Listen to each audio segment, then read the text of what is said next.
Salam dan bahagia Bapak Ibu Guru. Perkenalkan, nama saya Desi Ratnasari Sihite, calon guru penggerak angkatan ke-10 dari SMP Negeri 1 Pasaribu Tobing, Kabupaten Tapanuli Tengah. Kali ini saya akan menampilkan video diseminasi budaya positif di sekolah. Selamat menyaksikan.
Lanjut. Mulai. Oke, selamat siang Bapak Ibu Guru semua. Terima kasih karena telah hadir di sini. Jadi pada kesempatan ini saya akan melakukan diseminasi budaya positif di sekolah. Kebetulan karena memang ini tugas saya aksi nyata di pendidikan guru penggerak angkatan ke-10. Adapun topik diskusi kita pada hari ini ada 5 topik diskusi. Yang pertama yaitu disiplin positif dan nilai-nilai kebajikan universal. Yang kedua yaitu teori motivasi, hukuman dan restitusi. Yang ketiga keyakinan kelas. Yang keempat 5 posisi kontrol. Yang kelima segitiga restitusi.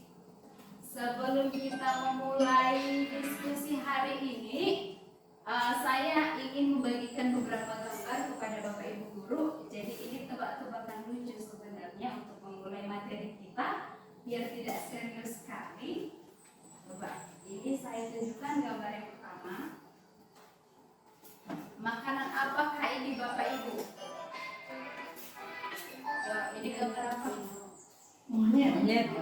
Selain monyet? Makanan apakah ini? King Kong. Selain King Kong? Telur. Ini telur. Oke. Ini kata lain kata lain selain monyet. Kera. Oke. Kera ditambahkan jadi Kera telur. Iya, very good. Kera telur. Kita Oke. pertama lah. Coba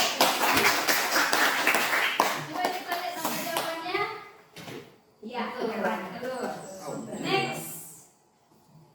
Nah, ini gambar apa? Pote. Iya, pote dalam bahasa Batak pote ya.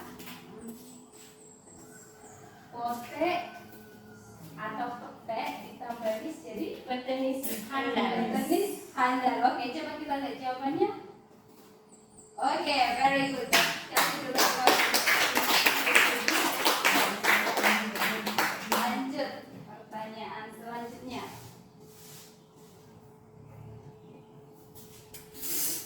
Mimpi bu. Ini angsa ya. Iya, memimpin bangsa. Coba kita lihat dulu super sekali. Oke, super sekali. Satu lagi.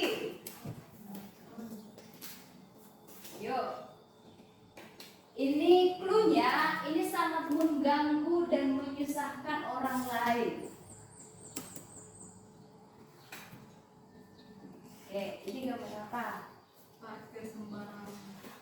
Iya, very good. Parkir sembarangan. Oke, jawabannya adalah parkir sembarangan. Oke, Bapak Ibu, untuk memulai kegiatan kita hari ini ada baiknya kita ice breaking dulu supaya lebih bersemangat.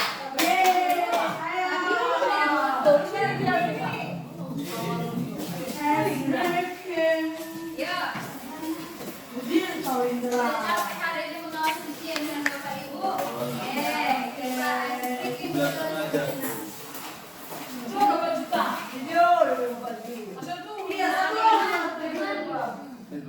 Iya, pemain di bawah di depan. Ayo. Ini Bapak.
Mengalihkan diri dah.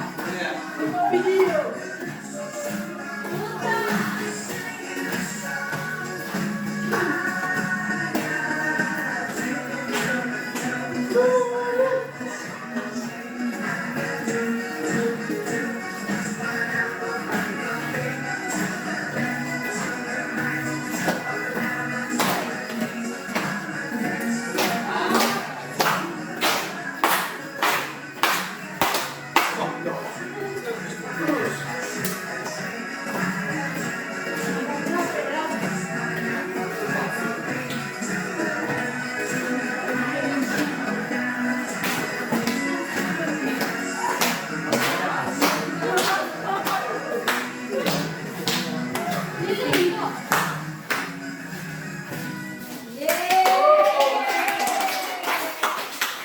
Oke, jadi kita akan memasuki materi hari ini.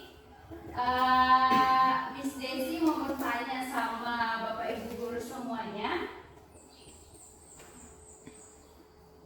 Disiplin positif dan nilai-nilai kebajikan universal. Sebelum memasuki materi, saya ingin bertanya kepada Bapak Ibu. Ketika mendengar kata disiplin, apa yang terbayang di benak Bapak Ibu guru semua?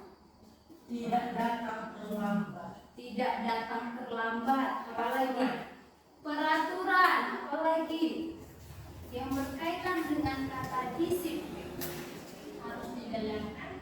harus dijalankan, apalagi tepat waktu. Coba kita lihat apa pengertian dari disiplin.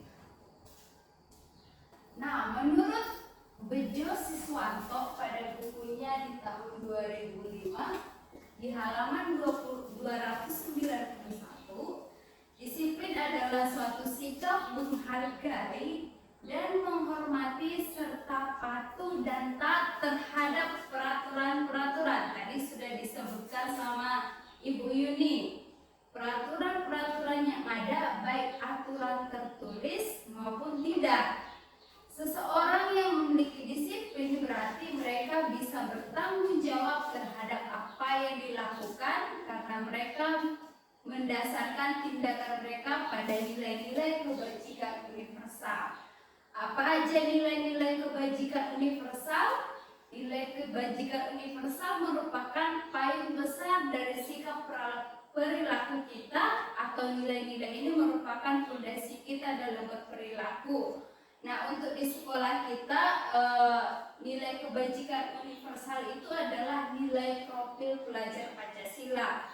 Bapak Ibu pernah nggak mendengar profil pelajar Pancasila?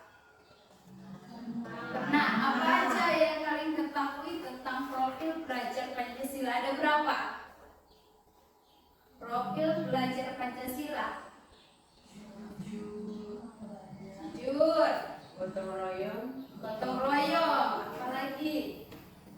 Yang pertama sekali terhadap Tuhan kita.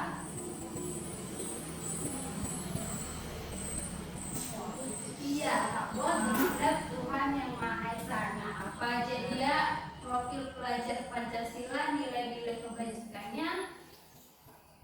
Yang pertama adalah beriman, bertakwa kepada Tuhan yang Maha Esa dan berakhlak mulia. Yang kedua, berkebinekaan global. Yang ketiga, gotong royong. Yang empat, kreatif. Yang kelima, bernalar kritis. Dan yang terakhir adalah mandiri. Oke, next. Kita akan memasuki materi yang kedua, yaitu teori motivasi, hukuman, dan restitusi. Oke.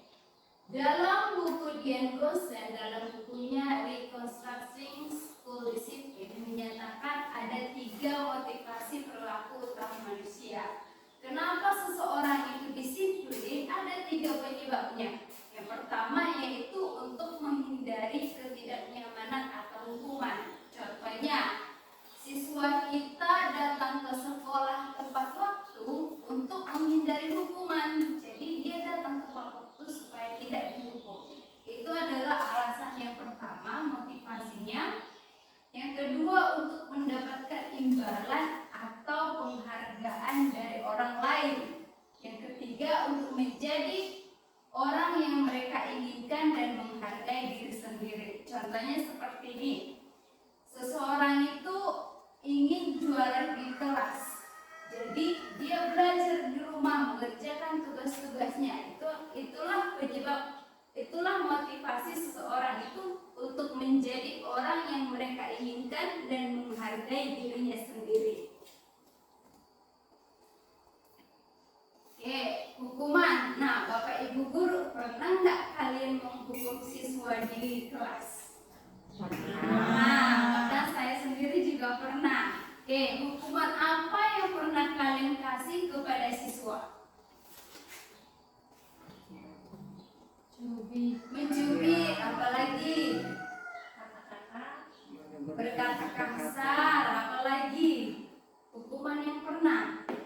Kalau saya sendiri Tidak istirahat menahan siswa di kelas ya. Nah, jadi hukuman ini bersifat tidak terencana atau tiba-tiba. Pernah nggak Bapak Ibu guru merencanakan hukuman? Nanti kalau siang begini saya akan menghukum seperti ini. Pernah nggak? Tidak. Merencanakan hukuman. Kadang iya, kadang tidak. Oke. Jadi anak atau murid tidak tahu apa yang akan terjadi. Memang kita merencanakan hukuman itu, tapi anak itu tidak akan tahu apa yang hukuman yang akan kita kasih kepada si anak. Jadi di sini anak tidak akan dilibatkan. Hukuman itu bersifat satu arah dari pihak guru yang memberikan, dan murid hanya menerima satu hukuman tanpa melalui suatu kesepakatan atau pengarahan dari pihak guru baik sebelum dan sesudahnya. Hukuman yang diberikan bisa berupa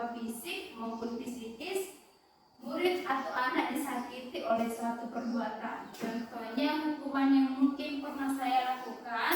Jadi karena saya pikir di hari Jumat, anak-anak yang tidak mengenakan pakaian olahraga atau mengenakan pakaian pramuka, saya akan suruh mereka, ya yang tidak menggunakan pakaian olahraga, silakan bersihkan kamar mandi.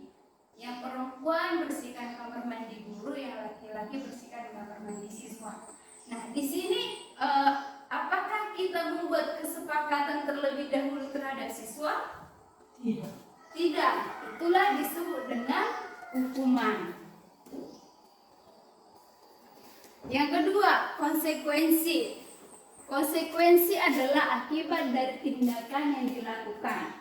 Dalam pendekatan disiplin positif, konsekuensi berfokus pada bentuk pembelajaran daripada sebuah hukuman. Tujuannya untuk membantu murid memahami dampak dari tindakan dan pilihan yang lebih baik di masa depan. Konsekuensi juga bersifat suatu yang harus terjadi, biasanya akan membuat tidak nyaman untuk murid atau siswa dalam waktu jangka pendek. Korban biasanya diabaikan, murid atau anak akan dibuat tidak nyaman. Contoh konsekuensi adalah mungkin di sekolah kita belum pernah kita laksanakan, yaitu skor siswa. Misalnya si anak membawa rokok ke sekolah atau membawa ganja sehingga dia diskors dari sekolah. Misalnya tidak boleh belajar selama 1 bulan. Itulah disebut dengan konsekuensi. Selanjutnya adalah ada restitusi. Bapak Ibu guru pernah mendengar restitusi? Baru saya. Restitusi. Jadi restitusi adalah proses menciptakan kondisi bagi murid untuk memperbaiki kesalahan mereka, sehingga mereka bisa kembali pada kelompok mereka dengan karakter yang lebih kuat. Nah, di sini restitusi juga sebuah proses kolaboratif yang mengajarkan murid untuk mencari solusi untuk masalah dan membantu murid berpikir tentang orang seperti apa yang mereka inginkan dan bagaimana mereka harus memperlakukan orang lain. Nah, untuk restitusi ini nanti akan kita belajar lagi di materi segitiga restitusi. Oke, masuk ke materi selanjutnya yaitu keyakinan kelas. Bapak Ibu guru di sini sudah pernah membuat keyakinan kelas atau peraturan kelas? Pernah nggak membuat peraturan kelas? Nah, apa aja peraturan kelas yang telah Bapak Ibu buat di sekolah? Berpakaian rapi, tidak membuka sepatu. Tidak membuka sepatu, apalagi? Tidak boleh ribut. Tidak boleh ribut, apalagi? Peraturan. Mengerjakan tugas tepat waktu. Mengerjakan tugas tepat waktu, apalagi? Tidak boleh mengganggu teman. Tidak boleh mengganggu teman. Nah, keyakinan kelas beda dengan peraturan kelas.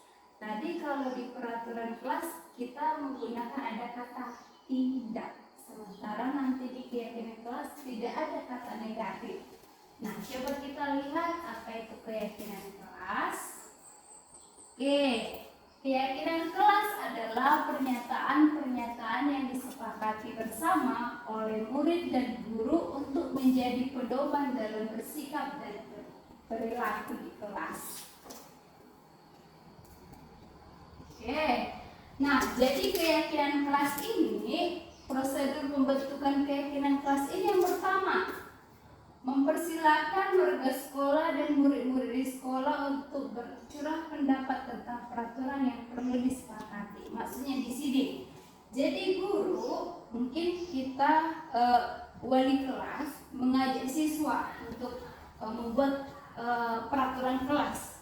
Awalnya peraturan kelas, tapi kita menanya sama siswa, kira-kira bagaimana kelas yang akan kita buat supaya kelas kita ini aman, tentram, dan damai. Kita bertanya kepada siswa. Jadi itu langkah-langkah yang pertama. Jadi kita menanyakan pendapat siswa mengenai kelas impian kita. Oke. Yang kedua, mencatat semua masukan-masukan para murid dan warga sekolah. Misalnya si Anu bilang, Miss tidak boleh mengerjakan tugas di kelas. Oke. Yang satu, tidak boleh membuang sampah sembarangan. Yang satu lagi, tidak boleh menyebutkan nama orang tua, Miss. Oke. Selanjutnya, nah, keyakinan kelas ini, peraturan itu yang telah dibuat oleh siswa, kita susun dia menjadi kalimat positif. Contoh tadi yang pertama, tidak boleh datang terlambat. Nah, dalam keyakinan kelas tidak boleh datang terlambat. Berarti apa kata positif dari tidak datang terlambat? Tadi sudah iya, datang tepat waktu. Oke, tidak boleh membuang sembarangan, membuang sampah sembarangan. Buang sampah. Iya, buanglah sampah pada tempatnya. Itulah yang disebut dengan keyakinan kelas. Apa langkah selanjutnya? Setelah kita mendapat masukan-masukan dari siswa dan menghilangkan kata negatif tadi, kita tinjau kembali daftar pertanyaan yang telah kita dapat dari seluruh siswa kita. Oke, mana tahu ada siswa yang pendapatnya sama, jadi kita eliminasi yang mana yang sama. Selanjutnya yang kita lakukan adalah setelah keyakinan sekolah atau kelas selesai dibuat, maka semua warga kelas dipersilahkan meninjau ulang dan menyetujuinya dengan menandatangani keyakinan sekolah atau kelas tersebut, termasuk guru dan warga murid. Nah, di sini setelah semuanya sepakat, wali kelas sepakat dengan peraturannya dan juga siswa, mereka akan menandatangani semuanya. Seluruh baik itu guru ataupun siswa menandatangani keyakinan kelas yang telah dibuat. Oke, selanjutnya yang terakhir adalah keyakinan sekolah atau kelas ini akan dilekatkan di dinding supaya si anak, baik itu si anak didik atau siswa tersebut sama dan juga wali kelas, mengingat apa peraturan-peraturan, apa keyakinan kelas yang telah dibuat supaya disepakati bersama. Oke. Selanjutnya adalah materi 5 posisi kontrol guru. Oke, sebenarnya ada 5 posisi kontrol guru sebagai pendidik. Yang pertama yaitu penghukum. Nah, Bapak Ibu, siapa di sini pernah menghukum siswa seperti pertanyaan saya tadi? Semuanya, bahkan saya pun pernah ya menghukum siswa. Nah, seorang penghukum bisa menggunakan hukuman fisik atau verbal. Kita bisa memukul tadi, mencubit anak ataupun kita bisa memaki ya, menggunakan kata-kata kasar. Orang-orang yang menjalankan posisi penghukum senantiasa menyatakan bahwa sekolah memerlukan sistem atau alat yang lebih dapat menekankan murid lebih dalam lagi supaya mereka lebih disiplin lagi. Jadi kita menghukum siswa kita. Oke, biasanya guru yang menghukum itu akan berkata, kamu harus patuhi peraturan saya. Kamu pasti saja salah. Kamu selalu saja yang terakhir mengumpulkan tugas. Kita langsung menduduh siswa kita seperti itu.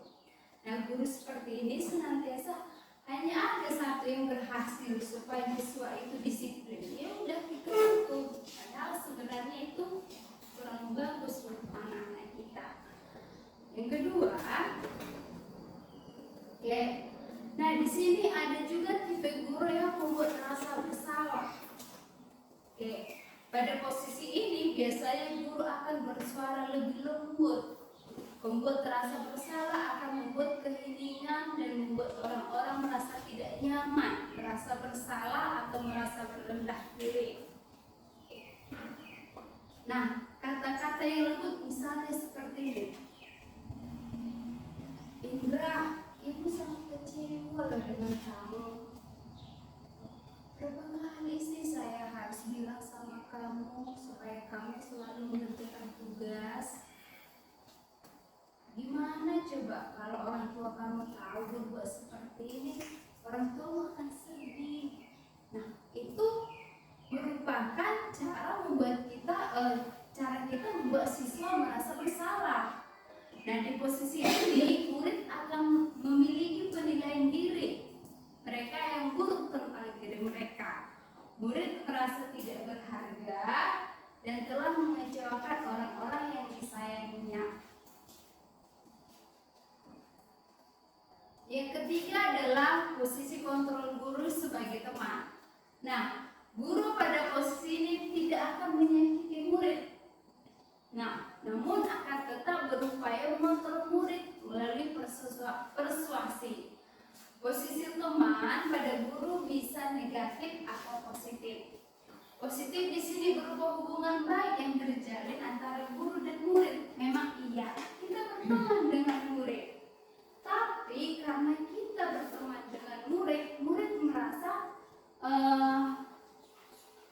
sangat dekat dengan kita sehingga dia tidak mematuhi peraturan. Karena dia merasa ibu ini teman saya kok, miss ini teman saya kok. Nah, bagaimana kata-kata yang diucapkan oleh guru terhadap siswa? Nah, di sini guru di posisi teman menggunakan hubungan baik dan humor untuk mempengaruhi seseorang. Mereka akan berkata, ayolah bantu ibu ya, ayolah bantu miss ya mengerjakan ini. Setelah itu, karena si guru tersebut memberikan bantuan kepada si anak, nah si guru ini kadang-kadang jadi menagih. Ingat enggak bantuan yang telah ibu berikan selama ini? Ya kan? Jadi si anak tersebut merasa dekat, jadi dia merasa si ini bisanya sama miss ini bisanya seperti ini, gitu. Karena dia merasa dekat dengan kita. Nah, dampak negatif dari posisi kontrol guru sebagai teman adalah bila suatu saat guru tersebut tidak mau membantu. Nah, jadi si anak akan bilang, saya pikir miss itu teman saya pikir Pak Junta itu teman saya, rupanya enggak. Jadi si anak itu akan merasa kecewa, tidak mau lagi berusaha. Hal ini yang mungkin timbul adalah murid hanya akan bertindak untuk guru tertentu. Janganlah sama miss itu, sama Mr. Windra aja, atau sama Ibu Sinaga Windra saja. Itu gak usah kita awal, iya kan? Kira-kira seperti itu. Jadi murid akan bergantung pada guru tersebut. Oke, yang keempat, posisi pemantau. Di sini pemantau berarti mengawasi.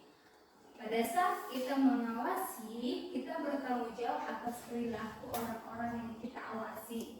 Posisi pemantau berdasarkan pada peraturan dan konsekuensi. Dengan menggunakan sanksi atau konsekuensi, kita dapat memisah hubungan pribadi kita dengan murid sebagai seseorang yang menjalankan posisi pemantau. Nah, posisi pemantau biasanya seperti ini. Kamu ingat gak nak peraturan kita apa di sekolah? Kita tanya dulu, kita ingatkan si anak apa keyakinan yang telah kita buat. Miss tidak boleh datang terlambat. Kalau kamu datang terlambat, apa kira-kira konsekuensi yang kamu dapatkan? Itulah posisi pemantau di sini. Seorang pemantau sangat mengandalkan penghitungan. Misalnya, kamu sudah saya catat loh, sudah 15 kali kamu terlambat, tapi kamu masih saja mengulangi kesalahan. Itulah posisi pemantau, ada catatannya. Dan yang terakhir adalah posisi sebagai manajer. Manajer adalah posisi di mana guru berbuat sesuatu bersama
tidak boleh mengerjakan tugas di sekolah.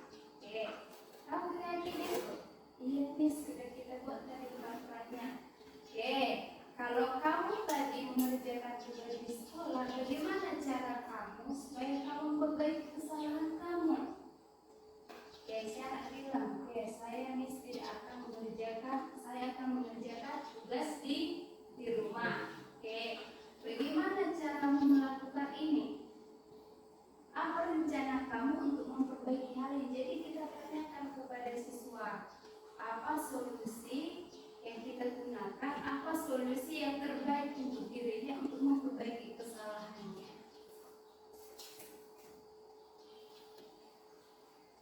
Oke, nah sekarang saya mau tanya, dari 5 posisi kontrol tadi, Bapak Ibu guru sudah berada di posisi kontrol yang mana?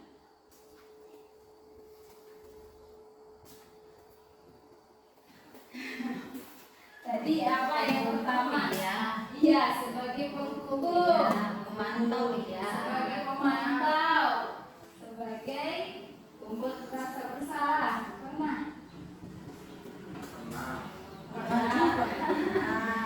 Sebagai teman. Ya. Sebagai manajer sudah pernah kan?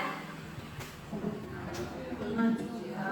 Jadi yang diharapkan di sini kita sebagai guru, kalau bisa kita menjadi posisi manajer. Kita tanya sama si anak, kamu kenapa melakukan kesalahan? Begini. Oke, menurut kamu supaya kamu tidak melakukan kesalahan itu lagi, apa yang harus kita lakukan? Next. Jadi semangat kan Bapak Ibu? Semangat.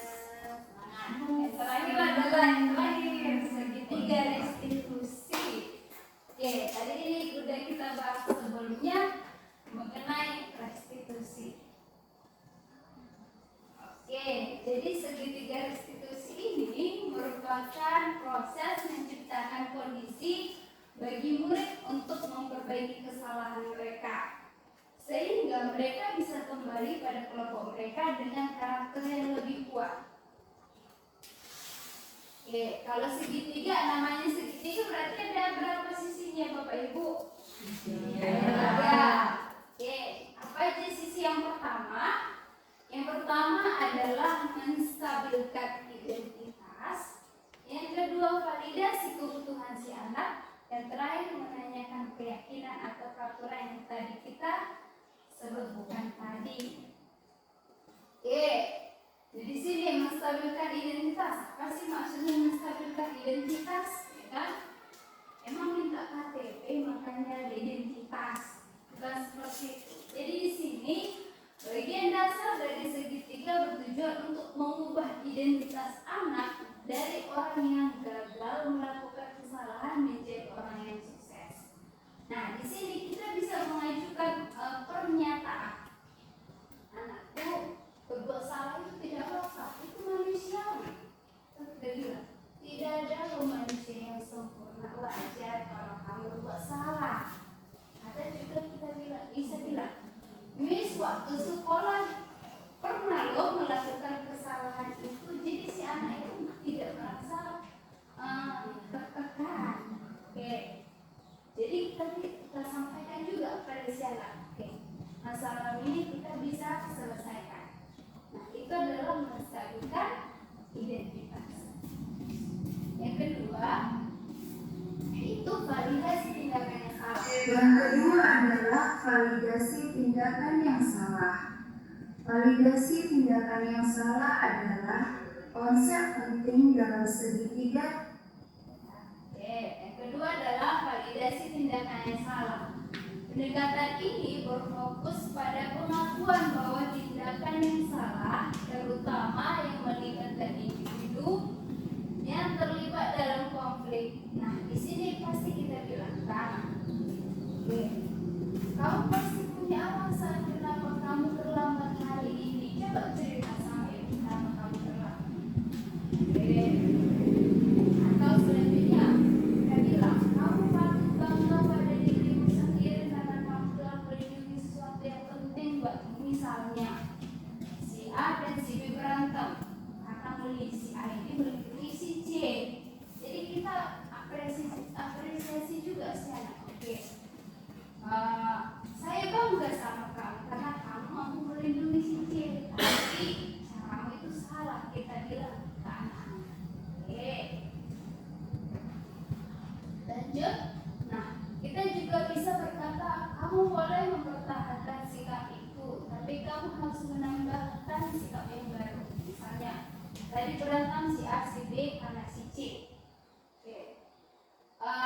Emang iya, kamu harus mempertahankan bahwa kamu membela temanmu, tapi sikapmu itu salah. Contoh, kamu bisa tanyakan sama si B perihalnya kenapa si B sama si C ini berantem. Jadi kita menanyakan, jadi kita validasi tindakan anak tersebut bahwa tindakan itu salah. Oke, selanjutnya.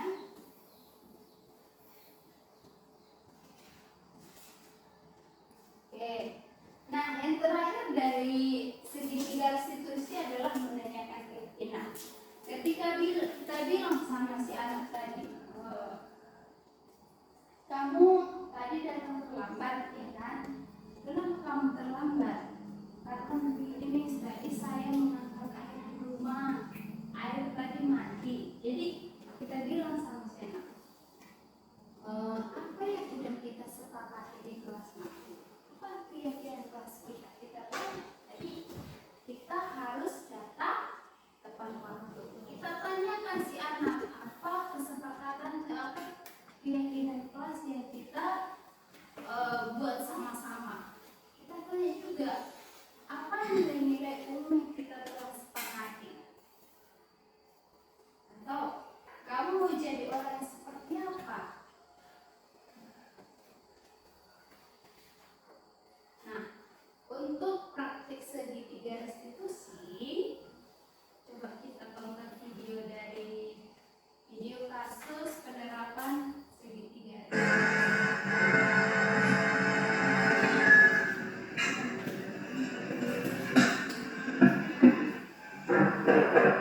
Iya,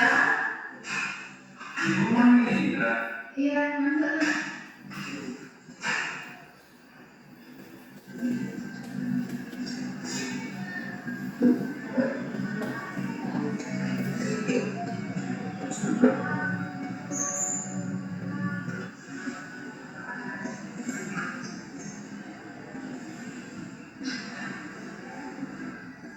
Indra, ibu dengar dari guru pikir Indra ada masalah, Iya Bu.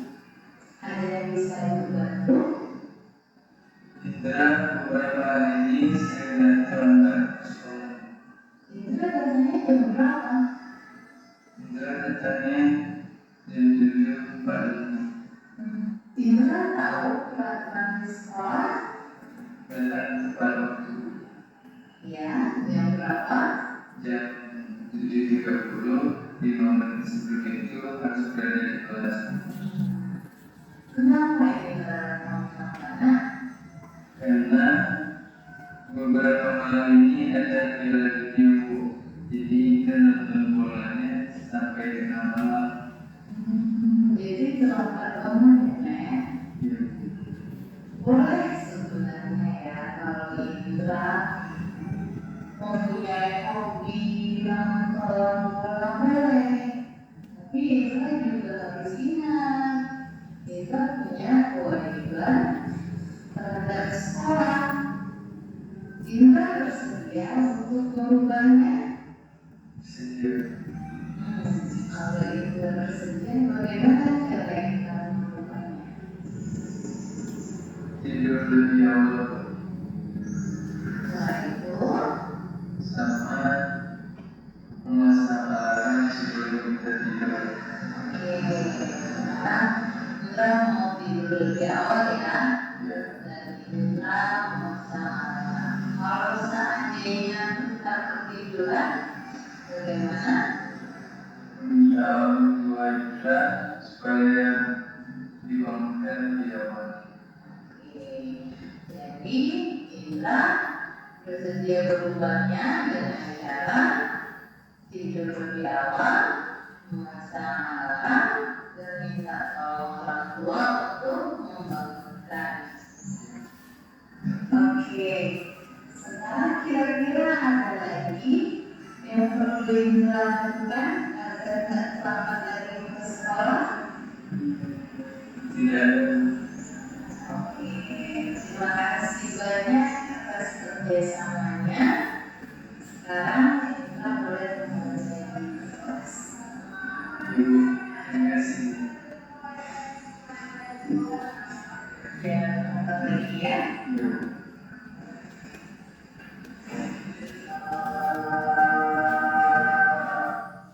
Oke, baiklah Bapak Ibu, demikianlah video mengenai penerapan segitiga restitusi dan juga inseminasi disiplin positif.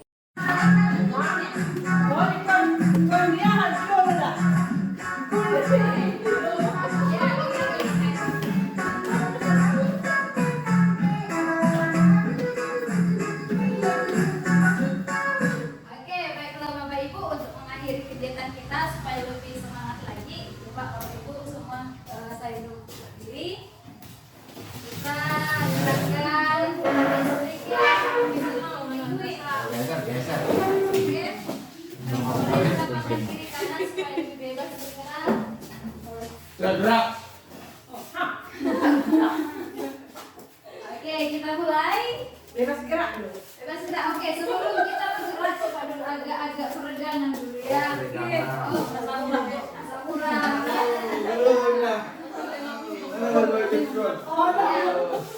Yang pembunuh menengah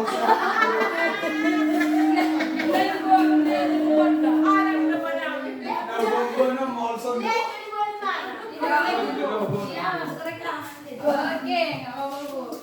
Ya, yuk kita mulai. Agak dikit.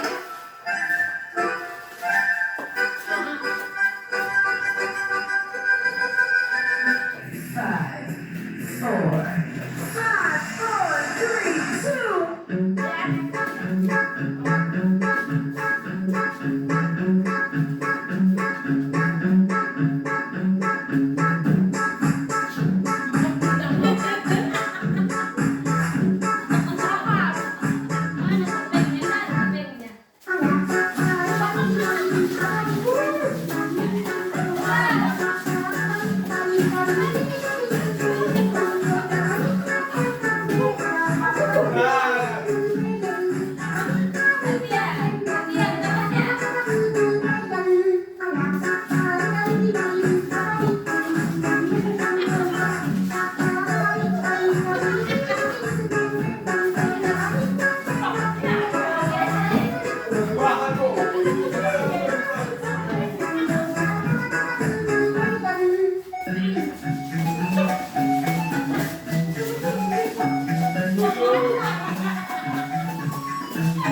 restitusi. Terima kasih buat kedatangannya, terima kasih buat semuanya. Selamat siang. Aksi nyata, keyakinan, kelas.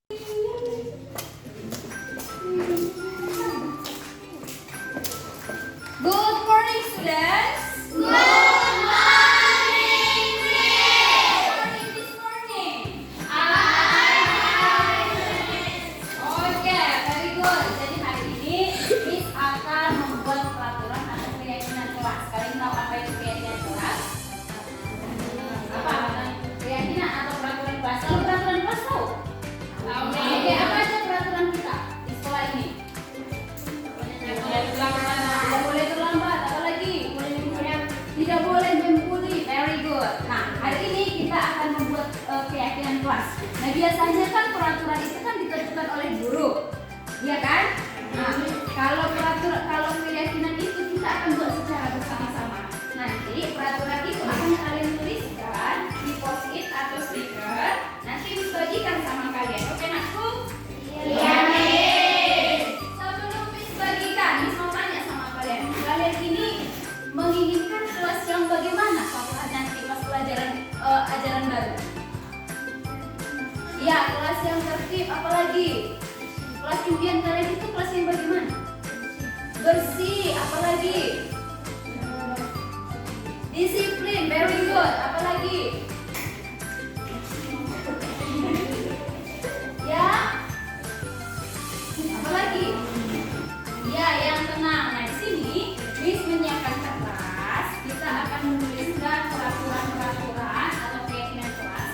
Nanti keyakinan ini kalian tuliskan bersama. Apa sih peraturan-peraturan yang akan kita laksanakan di kelas? Nanti kita disepakati bersama. Setuju semuanya? Setuju, Miss. Silakan dituliskan dulu. Apa sih peraturan yang kalian inginkan? Supaya kita laksanakan di kelas. Boleh? Tidak boleh bisa juga boleh.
Oke, sudah selesai semuanya?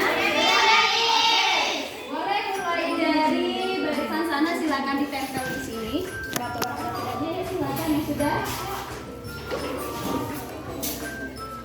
Oke, silakan ditempel. Oke, next. Lanjut. Ayo, lanjut.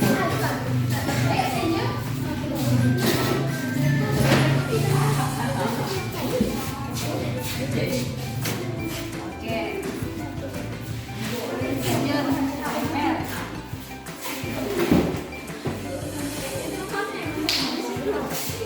Lanjut. Yang sudah selesai silakan dilanjut. Ayo.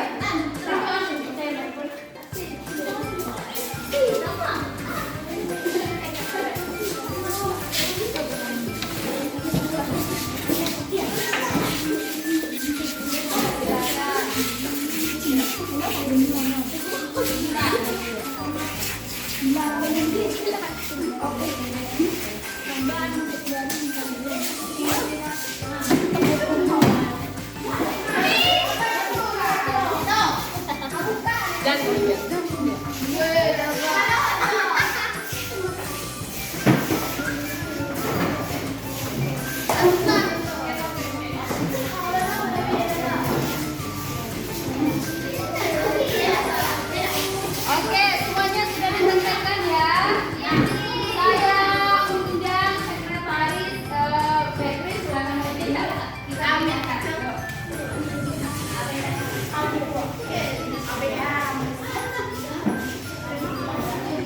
Oke, silakan yang satu bacakan peraturannya. Iya, silakan yang salah satu.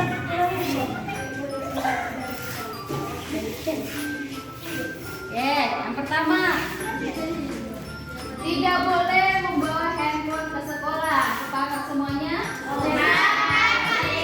Nah, beda peraturan dengan keyakinan. Kalau keyakinan itu kita tidak boleh menggunakan kata negatif, harus kata positif. Contohnya, tidak boleh datang terlambat. Kita ubah kalimatnya menjadi datang tepat waktu. Nah, kalau ini tidak boleh membawa handphone ke sekolah. Apa kata positifnya? Handphone hanya digunakan di luar jam sekolah. Oke, sepakat semuanya? Nah, silakan Beatrice tuliskan handphone hanya boleh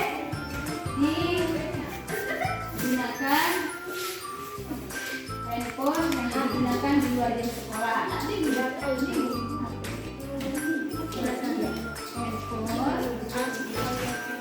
hanya digunakan di luar jam sekolah. Oke.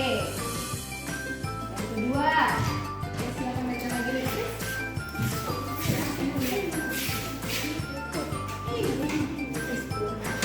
Oke, yang kedua, tidak boleh membawa makanan ke kelas ketika jam pelajaran. Berarti sepakat semuanya? Apa kalimat positifnya? Tidak boleh membawa makanan ke kelas ketika jam pelajaran. Makanan hanya dimakan saat jam istirahat. Oke. Makan hanya boleh saat jam istirahat.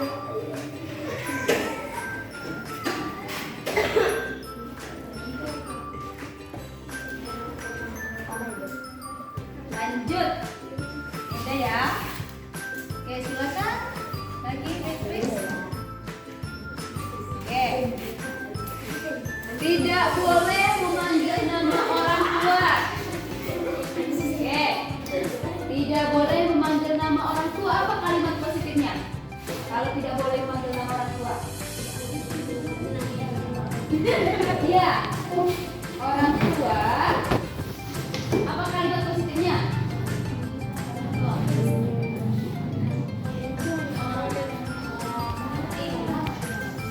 Apa kalimat positif dari tidak boleh memanggil orang tua?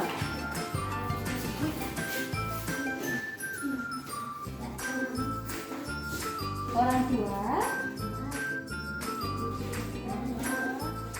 hanya dipanggil apa? Marganya saja. saja atau inisialnya saja, misalnya Bapak Resenjo, misalnya nama bapaknya si Resenjo, namanya Bapak, orang tua dari Resenjo, orang tua dari Miko, jadi tidak boleh memanggil nama orang tua. Selanjutnya semuanya.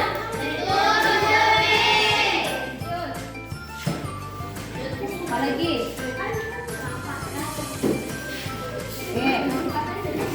Tidak boleh ribut di kelas. Apa kalimat positifnya? Tidak boleh ribut di kelas. Berarti menjaga ketertiban. Semuanya. Menjaga ketertiban kelas. Oke, lanjut.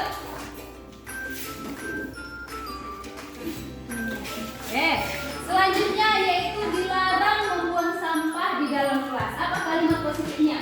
Buanglah sampah pada tempatnya. Iya, betul. Buanglah sampah pada tempatnya.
silakan duduk. Nah, di sini keyakinan kelas yang telah kita buat sudah kita sepakati dan juga sudah kita tanda tangani bersama.